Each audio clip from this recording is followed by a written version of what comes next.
15 अक्टूबर 2023। अस्सलाम वालेकुम मेरे दोस्तों, सजनों और बेलियों। कल लाहौर में पूरी रात बारिश होती रही और ज़ालाबारी भी हुई, जिस वजह से क्या हुआ, मैंने हरी मिर्च और टमाटर के बीज लगाए हुए थे। पौधे तो बन गए थे, लेकिन ज़्यादा बारिश के कतरे गिरने की वजह से, क्योंकि जब मुझे याद आया कि मैंने तो बीज लगाए हुए थे तो पौधे बने हुए थे, इनके ऊपर पानी के कतरे नहीं गिरने चाहिए, तब तक काफ़ी देर हो चुकी थी। इसलिए मैं इनको हटाने छत के ऊपर आ ही नहीं पाया। तो अब देखिए, काफ़ी सारे पौधे पानी का वजन बर्दाश्त ना करते हुए नीचे गिर गए और मिट्टी के साथ में टच हो गए। इसकी वजह से हमारे काफ़ी सारे पौधे भी मर जाएंगे। जो बीज अभी जर्मिनेट होना बाकी थे, हो सकता है कि वो भी अब जर्मिनेट ना हो पाएँ। इसलिए सर्दी या फिर गर्मी के बीज ऐसे मौसम में लगाए जाते हैं जबकि हमें मालूम हो कि बारिश अब नहीं आने वाली।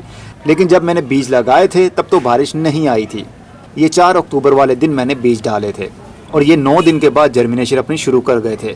इसके साथ ही एक गमला पड़ा हुआ है, इसके अंदर मैंने 10 तारीख को हरी मिर्च के बीज डाले थे ताकि हमारे पास ज़्यादा से ज़्यादा पौधे बन पाएँ। तो इसको भी मैंने मिट्टी से कवर कर दिया था। अब आप देख सकते हैं बीज मिट्टी से हट चुका है। बारिश जैसे जैसे पड़ती है वैसे वैसे मिट्टी और भी ज़्यादा कॉम्पैक्ट होने लगती है, तो बीज अपनी जगह से हिल जाते हैं। अब 5 दिनों की ये वाली मेहनत ज़ाया हो गई। जो बीज अभी मिट्टी के नीचे हैं, हो सकता है कि वो और भी मिट्टी के नीचे दब गए हों, और जो मिट्टी से बाहर निकल आए हैं, हो सकता है कि इनके टिश्यूज़ खराब हो गए हों, ये अब उग ना पाएँ। इसीलिए मैं अक्सर कहता हूं कि मौसम का लिहाज रख कर चलेंगे तो आपको कामयाबी 100% मिलेगी। अब ये देखिए, टमाटर के बीज लगाए थे, पौधे बड़े हो गए और रात में बारिश हुई, बहुत सारे पौधे नीचे गिर गए हैं, झुक गए हैं। तो इसकी वजह से भी काफ़ी सारे हमारे पौधे यानी पनीरी मर जाएगी। तो हमारे कुछ पौधे भी जिंदा बच गए, तो यही हमारे घर की ज़रूरत के लिए काफ़ी रहेंगे। 4 से 5 पौधे भी जिंदा रह जाते हैं तो हमारे घर की ज़रूरत पूरी हो सकती है।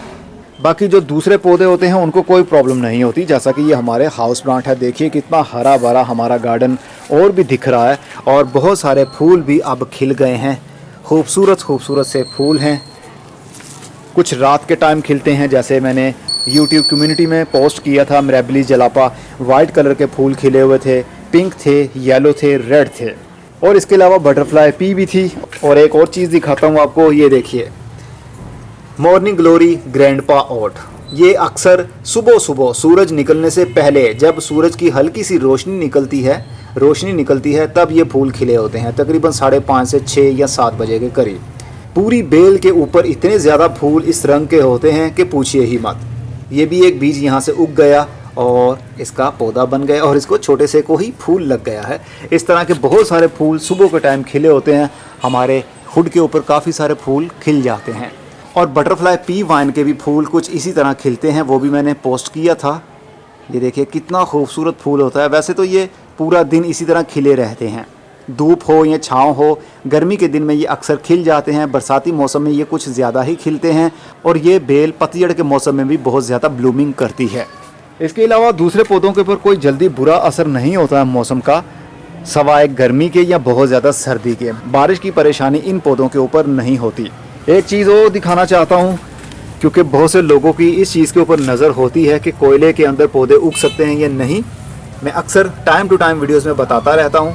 कोयले के अंदर मैंने एलोवेरा का पौधा लगाया था और उस गमले के अंदर बहुत सारे बीज सदाबहार फूल के गिर गए थे, तो वहीं पर वो जर्मिनेट हुए। अब ये देखिए, ये काफ़ी पौधा बड़ा हो गया है।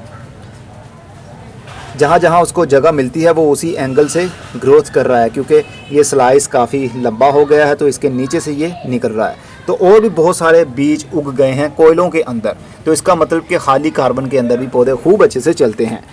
जेड प्लांट को मैंने शिफ्ट किया हुआ था। जेड प्लांट बहुत अच्छे से सिर्फ कोयलों के अंदर ग्रोथ कर रहे हैं। जड़ें भी इनकी खूब आ रही होंगी और ये काफ़ी खुश भी लग रहे हैं। ये सारी लंबी लंबी सी नई ब्रांचेज हैं जो कोयले के अंदर शिफ्ट करने के बाद में निकली हैं। इसका मतलब कोयले के अंदर पौधे लगाए जा सकते हैं। कट रोज़ को मैंने ज़्यादा प्रून नहीं किया था, तो इसलिए ये काफ़ी डी शेप भी लग रहा है। इसकी जो डेड हेडिंग भी नहीं की थी, जो पुरानी कलियां होती हैं वो उतारी नहीं थी, एज इट इज़ ऐसे ही ये लगा हुआ है। तो इसको अभी भी खुशबूदार फूल लग रहे हैं। जैसे जैसे ठंड बढ़ती जाएगी, गुलाब के फूल वैसे वैसे मोटे होते जाएंगे और उनमें खुशबू भी बढ़ती जाएगी। सॉन्ग ऑफ इंडिया के गमले के अंदर ही बहुत सारे बीज मैंने डाल दिए थे स्वीट बेजल के। ये देखिए, जिसको न्याज़बो कहते हैं ना, उसी फैमिली से ये ताल्लुक़ रखती है। तो इसके बहुत सारे बीज मैंने मिट्टी के अंदर डाल दिए थे। ये सर्दी के दिन में बेजिल बहुत अच्छे से चलती है। ये बड़े पत्तों वाली बेसल होती है, सर्दी के दिन में इसके पत्ते और भी बड़े हो जाते हैं। तो इसके बीज देखिए कितने सारे बीज भी लगे हुए हैं। जब हमने फार्म हाउस पर अपने बहुत सारे पौधे, हज़ारों की तादाद में पौधों को शिफ्ट किया था, तो एक पौधा मैंने लाकर पिछले साल सर्दी के दिनों में ही इस गमले के अंदर लगा दिया था, जो कि तकरीबन 4 से 4.5 इंच का गमला है। तो इसके अंदर ये पौधा बड़ा हुआ, तब तक का ये उसी गमले के अंदर लगा हुआ है, मैंने इसका गमला बदला भी नहीं है। तो पौधा बड़ा होने के बाद में बहुत सारे इसको फूल लगे, इस तरह के फूल लगे वाइट वाइट से। इसके अंदर से धीमी धीमी सी खुशबू भी निकलती है। ख़ास तौर पर जब हम न्याज़बो के पौधे को या न्याज़बो की फैमिली से ताल्लुक़ रखने वाले किसी भी बेसल फैमिली को टच करते हैं हाथ से, तो बहुत धीमी धीमी सी मीठी मीठी सी खुशबू निकलती है। न्याज़बो की कोई सी भी वैरायटी हो। तो बहुत सारे इसको फूल लगने के बाद में बीज भी बन गए, और मैंने ये वाला स्टिक इस तरह निकाली और इसको हाथ में मसला। इसके अंदर काले काले से डार्क ब्राउन कलर के बीज होते हैं, आप देख सकते हैं इसके अंदर बीज होंगे। तो ऐसे मैंने इसको फेंक दिया था गमले के ऊपर ही, तो ये पड़े पड़े वहीं पर जर्मिनेशन अपनी शुरू कर गए। ये ड्वार्फ कनेर का पौधा है मेरे पास, जो 12 इंच के गमले के अंदर लगाया हुआ। इसको देखिए अब फूल भी खिल रहे हैं, बहुत खूबसूरत फूल हैं। खुशबू तो नहीं निकलती, लेकिन इसकी शेप देखिए, रॉकेट की तरह इसके फूल खिले हुए हैं। कुछ गोल गोल से हैं, जब वो खिल जाते हैं तो कुछ इस तरह के बन जाते हैं, बहुत खूबसूरत लगते हैं। पूरा हमारा पौधा ही इसी तरह फूलों से ऊपर से भरा हुआ है। रात की रानी को बरसात का मौसम ख़त्म होने पर या बरसात के मौसम में फूल लगना शुरू होते हैं। देखिए ये है हमारी रात की रानी के फूल। ये काफ़ी दिन हो गए हैं इसी तरह खिले हुए हैं। मैं कोशिश कर रहा था कि मैं आपको अपडेट दूं, लेकिन आज किस्मत ने साथ दिया। ओवरव्यू बनाया गार्डन का, तो सोचा इसी के अंदर इसको शामिल भी कर लूं। खुशबू बहुत धीमी धीमी सी होती है, मीठी मीठी सी होती है। और अब आकर इसके पत्ते भी सही खिल रहे हैं। देखिए जैसे जैसे नए पत्ते आ रहे हैं, वैसे वैसे जो इनका मुड़ापन था, मुड़े हुए पत्ते थे, वो सही अंदाज से अब खिलना शुरू हो गए हैं। लेकिन जब तक इन्होंने सही होना है तब तक ठंड शुरू हो जाएगी, तो फिर इनकी टहनियों के ऊपर कोई भी पत्ता बाकी नहीं रहेगा, सब जड़ जाएंगे। तो जैसे ही बाहर के दिन आएंगे दोबारा से इनकी ग्रोथ शुरू होने लगेगी। समटाइम छोटे पौधे ठंड की वजह से मर भी जाते हैं। वेलवेट प्लांट को देखिए जनाब, कितने सारे अब फूल इसके ऊपर खिले हुए हैं, क्योंकि बारिश होने के बाद जब धूप निकलती है ना, तो बहुत सारे पौधों के ऊपर जो फूल या कलियां लगी होती हैं वो बहुत देर तक टिकी रहती हैं और खिलती रहती हैं। क्योंकि बारिश की वजह से मौसम भी अच्छा हो जाता है, टेम्परेचर भी अच्छा हो जाता है, और एसिडिक पानी पौधे की जड़ों में और फूलों के ऊपर भी आ जाता है, जिसकी वजह से फूल वाले पौधों के लिए ज़्यादा खुशी की बात होती है। समझ लीजिए फूल वाले पौधे के लिए बारिश जब होती है तो उनके लिए खुशी का समा होता है। एडेनियम के ऊपर अभी भी फूल खिल रहे हैं जनाब। देखिए कितना बड़ा पौधा हो गया है। इसको मैंने एक 8 साढ़े 8 इंच के गमले के अंदर पमी स्टोन के अंदर ही पौधे को लगाया हुआ। इसका ट्रंक देखिए कितना मोटा हो गया है, और इसका ऊपर से हेज देखिए कितना बड़ा है, कितनी साइड ब्रांचेस निकली हुई हैं, और फूल अभी भी इसके ऊपर खिल रहे हैं। इवन के ये मौसम फूल खिलने का नहीं है लाहौर में। ये गर्मी में ज़्यादा ब्लूमिंग करता है या बाहर के दिनों में ब्लूमिंग ज़्यादा करता है, लेकिन फिर भी इसको देखिए ऑफ सीज़न चल रहा है, इसको अभी फूल लगे हुए हैं, लेकिन इसके अंदर से बीज नहीं बनते। लाहौर में एडेनियम के पौधे के ऊपर जब फूल खिलते हैं तो उसके अंदर से बीज नहीं बनते, क्योंकि यहाँ का टेम्परेचर या तो बहुत ठंडा हो जाता है या बहुत गर्म हो जाता है, या फिर बारिशों की वजह से नमी बहुत ज़्यादा इंक्रीज़ हो जाती है। इसके अलावा एक पौधा दिखाता हूँ आपको, बहुत खूबसूरत ग्रोथ कर रहा है वो। ये देखिए, ये है हमारा डिफिन बाकिया। डिफिन बाकिया का ऑफ सीज़न शुरू हो चुका है। जैसे जैसे सर्दी बढ़ती जाएगी वैसे वैसे इसकी ग्रोथ रुकती जाएगी, और इसके पत्ते आहिस्ता आहिस्ता से झुक जाएंगे, पीले होंगे, फिर पिलपिले से होंगे, और फिर उसके बाद में वो गल जाएंगे। लेकिन देखिए इसने एक पप भी दे दिया है साथ में, ज़मीन के अंदर से ही एक, ये देखिए पौधा छोटा सा निकल रहा है। इसका मतलब कि ये 2 पौधे बन गए हैं और इसको हमें अलग करना पड़ेगा। लेकिन अभी मौसम ऑफ चल रहा है, इसलिए हम इसके साथ छेड़छाड़ नहीं करने वाले। इसकी हम रिपोर्टिंग करेंगे फरवरी या मार्च के महीने में, तो फिर हम इस पौधे को भी अलग करके अलग गमले के अंदर लगा देंगे। और दूसरे गमले के अंदर देखिए एक जड़ इसकी सरफेस के ऊपर आ गई है, यहाँ से इसकी रूट्स भी शुरू हो गई हैं, और हो सकता है कि यहाँ से कोई ना कोई ब्रांच भी बनना शुरू हो जाए। बन जाए तो अच्छा है। फरवरी से मार्च के महीने में हम इस पौधे से भी उस ब्रांच को अलग कर लेंगे और अलग से एक पौधा डिवाइड कर लेंगे। केले का पौधा बहुत अच्छे से चल रहा है, इसको फल लगे या ना लगे, लेकिन इसकी खूबसूरती इतनी ज़्यादा है कि हमें फल की ज़रूरत भी नहीं है, और फल देगा भी नहीं है, क्योंकि ये लगा हुआ है 12 इंच के गमले के अंदर। बहुत खूबसूरत पत्ते निकाल रहा है। शेडी एरिया में इसको रखा हुआ है, धूप में रखेंगे तो इसके पत्ते फटना शुरू हो जाते हैं, क्रैक्स आने लगते हैं, लेकिन शेडी एरिया में इसके पत्तों के ऊपर जल्दी क्रैक्स नहीं आते। पुराने से पुराना पत्ता भी आप देख लेंगे तो वो भी फटा हुआ नहीं होगा, उसके किनारे एज उनके बिल्कुल एक जैसे होंगे, कोई क्रैक उसके ऊपर आपको महसूस ही नहीं होगा। तो धूप और छाँव की ये वजह होती है। एक हमने एस्पैरागस मैरी को, जिसको बोस्टन फर्न भी कहते हैं, उसको शेडी एरिया में रखा हुआ है। देखिए अब आकर इसकी नई ब्रांचेस भी निकलने लगी हैं, नए पत्ते भी निकलने लगे हैं। इसका मतलब कि बोस्टन फर्न या एस्पैरागस मैरी शेडी एरिया में भी ग्रोथ करती है और फुल धूप वाले एरिया में भी अच्छे से ग्रोथ करती है। पान की बेल को मैंने और भी प्रोपोगेट करने के लिए गमलों के अंदर पोट लेयर कर दिया है। इसकी बहुत अच्छे से ग्रोथ चल रही है, बहुत तेज़ी के साथ ये बेल फैल भी रही है। इस कोयर स्टिक के साथ साथ में इसके ऊपर चढ़ भी रही है।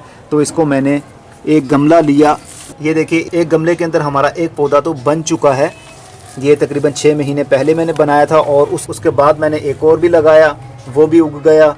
और उसके बाद इस गमले के अंदर मैंने एक और पौधे को पोट लेयर किया है, ब्रांच को इस गमले के अंदर दबा दिया है।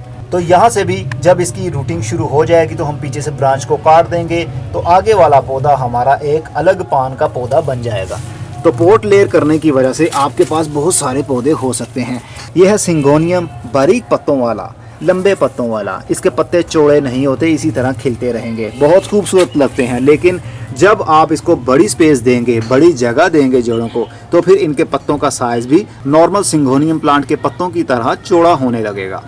अगर इसको छोटी स्पेस देंगे जिसमें रूट्स इसकी बाउंड ही रहेंगी, जैसा कि ये देख सकते हैं, इस तरह के गमले के अंदर छोटी स्पेस में आप लगाएंगे तो पौधे की ज़्यादा बेल लंबी नहीं होगी। ये बाहर निकालता हूँ, ये देखिए इस तरह खूबसूरत पौधा ही हमें देखने पर नज़र आता रहेगा 6 महीने या 1 साल के लिए। उसके बाद जाकर इसकी रूट्स बाउंड होना शुरू हो सकती हैं, तो फिर इसको बड़ी स्पेस पर लगा सकते हैं या इसकी भी कलमें लगाई जा सकती हैं। जनवरी के महीने में इसकी बहुत सारी कलमें आप लगा सकते हैं। वैसे तो सिंगोनियम इतना ढीठ प्लांट होता है कि कभी भी इसकी कलमें लगा सकते हैं। और हमारे दूसरे टेरेस के ऊपर ज़्यादा बुरा हाल नहीं हुआ है बारिश की वजह से, क्योंकि यहाँ पर पक्के पौधे लगे हुए हैं और सर्दी की सब्जियों के बीज अभी मैंने डाले ही नहीं थे। मैंने कल ही डिब्बों के अंदर खूब अच्छे से पानी भर दिया था ताकि मैं आज बीज लगा सकूं। लेकिन कल रात में बारिश बहुत तेज़ आ गई, इसलिए अभी मैं बीज नहीं डालने वाला। अभी भी 2 से 4 दिन इंतज़ार करूँगा। बाकी बहुत सारे पक्के पौधे हैं हमारे पास, वो तो काफ़ी खुश हैं क्योंकि इनको कोई प्रॉब्लम नहीं होती बारिश की वजह से, क्योंकि ये पेरेनियल पौधे हैं, नाजुक पौधे नहीं होते। और ये हमारी जैस्मीन, ओरिजिनल जैस्मीन का पौधा, उसको मैंने कलम के थ्रू लगाया था गमले के अंदर, और अब आकर देखिए इसको कलियां भी लगना शुरू हो गई हैं और ये तकरीबन 1 महीने के अंदर अंदर ही खिल जाएंगी। इवन कि ये बहुत ज़्यादा ठंड के दिनों में भी ब्लूमिंग करती रहती है। बस सर्दी की वजह से इसके नए पत्ते जल्दी नहीं आते और पुराने पत्ते भी जल्दी गिरते नहीं हैं, लेकिन हल्के हल्के से पीले ज़रूर हो जाते हैं। लेकिन ये भी पक्की बेल है, खुशबूदार बेल है। पत्तों से खुशबू नहीं आती, आती तो सिर्फ फूलों से ही है, लेकिन बहुत मीठी मीठी। एक टाइम में एक बेल के ऊपर हज़ारों की तादाद में फूल खिले होते हैं और पूरा गार्डन हमारा महक जाता है। हमारे फार्म हाउस पर मैंने बड़ा पौधा शिफ्ट कर दिया था, अब उसको बहुत सारे फूल लगते हैं, खुशबू से पूरा गार्डन भर जाता है। शाम के टाइम इसकी खुशबू ज़्यादा हमें महसूस होती है क्योंकि धूप में खुशबू दब जाती है, बाकी पूरी रात खुशबू निकलती रहती है। और जो मॉर्निंग ग्लोरी में आपको कह रहा था ग्रैंडपा ओट, ये देखिए एक गमले के अंदर लगी हुई थी। ये पेरेनियल बेल नहीं होती बल्कि सीजनल होती है। बहुत ज़्यादा ठंड होने पर ये मर जाती है। देखिए सुबह 5:30 या 6 बजे के करीब सारे फूल खिले होते हैं। इतने पत्ते हमें नज़र नहीं आते जितने के फूल खिले हुए दिखते हैं, लेकिन ये सीजनल होती है, सर्दी आने पर ये मर जाती है। और इंग्लिश गुलाब का पौधा जो पिछली बार आपने देखा भी था, बहुत सारी टहनियाँ थी, लेकिन मैंने इसको बहुत ज़्यादा हार्ड प्रून कर दिया है। नीचे से एक टहनी आ रही है, ऊपर से आकर 2 टहनियाँ बन रही हैं और फिर ऊपर से आकर यहाँ से एक टहनी बन गई। और टहनियाँ मतलब मैंने बहुत ज़्यादा इसकी काट दी हैं। टहनियाँ काटने की वजह से क्या हुआ, तकरीबन 1 हफ्ते के अंदर अंदर ये देखिए यहाँ से काटी, यहाँ से और यहाँ से भी, और एक ये भी, और इसके ऊपर आकर यहाँ से भी काट दी, इसके ऊपर आकर यहाँ से भी काट दी। तो इसकी वजह से क्या हुआ कि ब्रांचेस ज़्यादा ना होने की वजह से पौधे ने नई ब्रांचेस को डेवलप करना शुरू कर दिया। देखिए एक जगह से कितनी सारी साइड ब्रांचेस निकल रही हैं, लेकिन इतनी ज़्यादा साइड ब्रांचेस एक ही जगह से निकलना सही बात भी नहीं माना जाता। इसलिए हम इसको भी तोड़ देंगे, सिर्फ एक ही टहनी आने देंगे यहाँ से। बहुत ज़्यादा टहनियों का गुच्छा आने की वजह से क्या होगा कि वो एरिया कॉम्पैक्ट हो जाएगा, फंगस लगने के, कीड़े पलने के चांसेस, पानी जब हम देते हैं तो पानी खड़े होने के चांसेस भी वहाँ पर बढ़ जाते हैं। इसलिए कम ब्रांचेस हों लेकिन एक शेप में हों। अब देखिए सिर्फ 3 ब्रांचेस मैंने ऊपर से आकर पूरे पौधे की छोड़ी हैं, एक ये है, एक ये है और एक ये है। अब यहाँ से मल्टीपल शूट्स निकलेंगी, बहुत सारे पौधे के ऊपर फूल भी लगेंगे। फूल तो ऑलरेडी बहुत सारी टहनियों पर लग रहे थे, लेकिन मैंने सारी टहनियों को काट दिया। ये पौधे की नई ज़िंदगी के लिए, आने वाले टाइम के लिए बहुत अच्छी चीज़ है जो मैंने किया। और जो मैंने कलमें लगाई थी, देखिए इसको भी मैंने हार्ड प्रून कर दिया था, इसकी भी अब नई शूट्स निकलना शुरू हो गई हैं। ये देखिए जहाँ जहाँ से मैंने काटा है वहाँ से 3 से 4 ब्रांचेस निकल रही होती हैं। इसको भी देखिए, इसको भी मैंने काट दिया था। इसकी ब्रांच एक यहाँ से निकल रही थी, एक यहाँ से निकल रही थी, मैंने सबको काट दिया। एक ऊपर से निकल रही थी। मतलब जितनी ज़्यादा मैं ब्रांचेस काटता हूँ, साइड ब्रांचेस उतनी ही ज़्यादा निकलती हैं। सदाबहार का पौधा भी सर्दी के दिन में अपनी ग्रोथ को रोक देगा, पत्ते सारे गिर जाएंगे। सम टाइम पत्ते नहीं भी गिरते, लेकिन नई ग्रोथ इनकी नहीं होती। अभी तो फूल खिले हुए हैं क्योंकि अभी गर्मी के दिन है, धूप निकलती है। सर्दी के दिन में भी इसको फूल लगते हैं धूप में, लेकिन नई ग्रोथ बहुत हद तक स्लो हो जाती है। ये भी पेरेनियल पौधा है, लेकिन 1 साल के अंदर अंदर जैसा कि ये फूल गिरा है, अभी आपको मैंने कोयले के अंदर जो बीज उग रहे थे, जो पौधे बन रहे थे, वो इसी फूल के बीज थे। तो इस तरह जहाँ जहाँ ये फूल गिरते रहेंगे वहाँ वहाँ पर बीज भी गिरते रहेंगे, तो वहाँ से बहुत सारे पौधे हमारे बन जाते हैं। मोरिंगा का सीज़न भी अब हो रहा है ऑफ। अब इसके पत्ते आप देख सकते हैं, पत्ते हो रहे हैं पीले, नए पत्ते बहुत कम आएंगे। जैसे जैसे सर्दी बढ़ती जाएगी वैसे वैसे ये पूरा पौधा ही गंजा हो जाएगा, सिर्फ टहनियाँ नज़र आएंगी, कोई पत्ता नहीं होगा, क्योंकि इसको ज़्यादा गर्मी अच्छी लगती है। फरवरी के महीने से दोबारा से इसकी नई ग्रोथ शुरू होगी। बाकी अभी इसका मैं इंतज़ार कर रहा हूँ रेड लीफ हाइबिस्कस का। इसको अभी फूल लगने हैं, फूल खिलने के बाद में इसके अंदर से बहुत सारे बीज भी बनेंगे। इसके ऊपर मैंने वीडियो भी बनाई थी कि कैसे हमने बीज को उगाया सीडलिंग ट्रे के अंदर, एक एक बीज को। जो मैंने पोस्ट लगाई थी कम्युनिटी में, बहुत सारे ज़ाफ़रान के बल्ब जो कि काफ़ी महीने हो गए मैंने स्टोर किए हुए थे, उनको मैंने दोबारा से सॉइल के अंदर लगा दिया। इसके अंदर मिट्टी नहीं है, इसके अंदर कोकोपीट, कोयले की राख, कोयले, कंपोस्ट, गाय का गोबर, इस तरह की चीज़ों का मिक्सचर है ये। तो इसके अंदर मैंने बल्ब्स को लगा दिया है। अभी किसी भी बल्ब की शूटिंग ऊपर से शुरू नहीं हुई है। हो सकता है कि ना हो सकता है कि हो भी जाए। और एक स्टार जैस्मीन का पौधा भी मैंने 12 इंच के गमले के अंदर लगा दिया है। अब इसको भी कलियां लगना शुरू हो चुकी हैं। देखिए ये कलियां हैं, इसके अंदर से भी खुशबू निकलती है, लेकिन साल में सिर्फ 1 मरतबा ही इसको फूल लगते हैं। इसके पत्तों की पहचान कर लीजिए। जैसे ही सर्दी के दिन आएंगे, नर्सरीज़ के ऊपर छोटे छोटे गमलों के अंदर ये पौधे की टहनियाँ लगी होंगी, बहुत सारे उसको फूल भी लगे होंगे। पत्तों की शेप आप देख लीजिए, ये ओरिजिनल जैस्मीन नहीं है, इसको स्टार जैस्मीन भी कहते हैं। किसी जगह पर कुछ नाम है, हर शहर और मुल्क के हिसाब से इसका नाम है, लेकिन ये स्टार जैस्मीन है। हल्की हल्की सी खुशबू निकलती है, लेकिन इसकी ब्रांचेस देख लीजिए किस अंदाज से ग्रोथ करती हैं, अपने पाँव पर खड़ी रहती है। मतलब वुडी ब्रांचेस होती हैं, लकड़ी वाली टहनियाँ होती हैं। और जो मैंने ओरिजिनल जैस्मीन आपको दिखाई, उसकी ब्रांचेस बहुत ढीली सी होती हैं, क्योंकि ये एक बेल बन जाती है, ये ट्विस्ट हो जाती है एक दूसरे के साथ में। ये टहनियाँ आप देख सकते हैं, ये ट्विस्ट होकर चढ़ रही होती हैं, ढीली सी रहती हैं, जल्दी लकड़ी नहीं बनती, इसलिए इसको सहारा देना पड़ता है। लेकिन ये वाली को सहारा देने की ज़रूरत नहीं पड़ती, ये अपने पाँव पर खुद ही खड़ी रहती है, क्योंकि इसकी शुरू से ही जो टहनी निकलती है वो काफ़ी सख्त होती है, ढीली नहीं होती, और ये खुद को किसी भी चीज़ के साथ सपोर्ट नहीं दे पाती। इसीलिए ये अपने पाँव पर खड़ी रहती है, सारा वज़न अपनी टहनी खुद ही बर्दाश्त करती है। लेकिन ये वाली अपना भार बर्दाश्त नहीं कर पाती, इसलिए किसी चीज़ का सहारा लेते हुए ये ऊपर चढ़ती है। और एक और बेल गुलाब की बटन रोज़, देखिए इसको मैंने 12 इंच के गमले के अंदर शिफ्ट कर दिया था, और बहुत ज़्यादा इसकी ग्रोथ बढ़ रही है।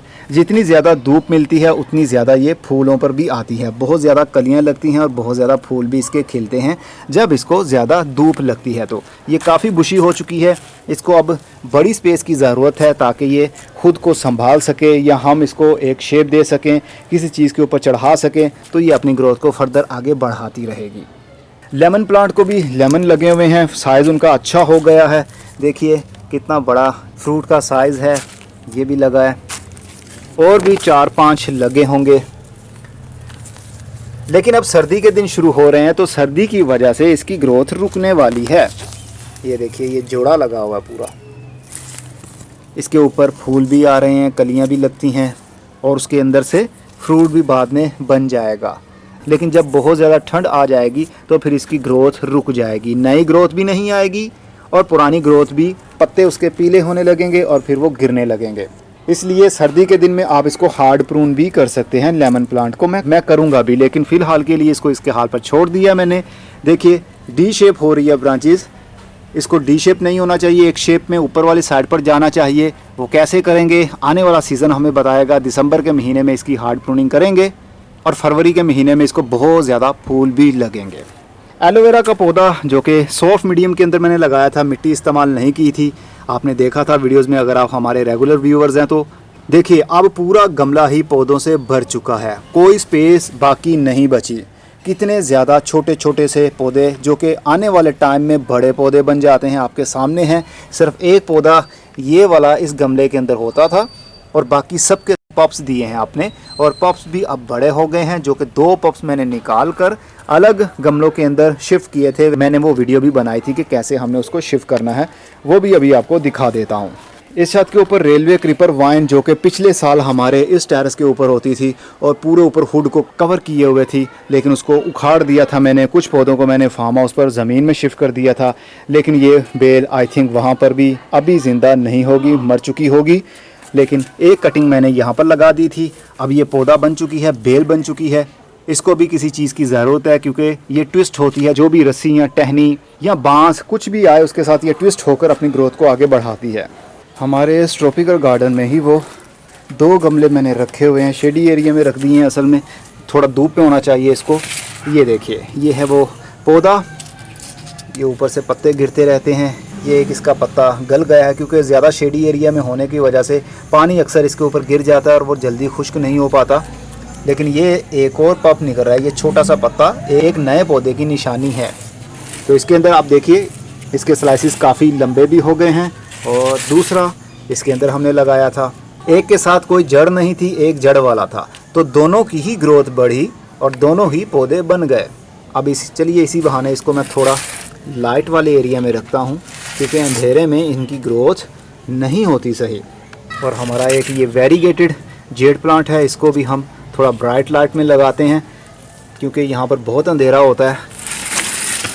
मेरे गार्डन में एक टाइम में बहुत कुछ चल रहा होता है, तो इसलिए हर पौधे को एक प्रॉपर स्पेस या प्रॉपर लाइट या प्रॉपर एक जगह देना सम टाइम पॉसिबल नहीं होता, लेकिन अब पॉसिबल है तो इसको रोशनी में रख दिया।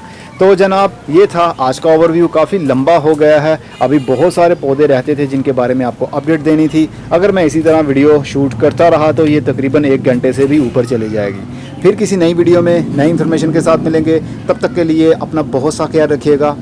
खुदा हाफिज़।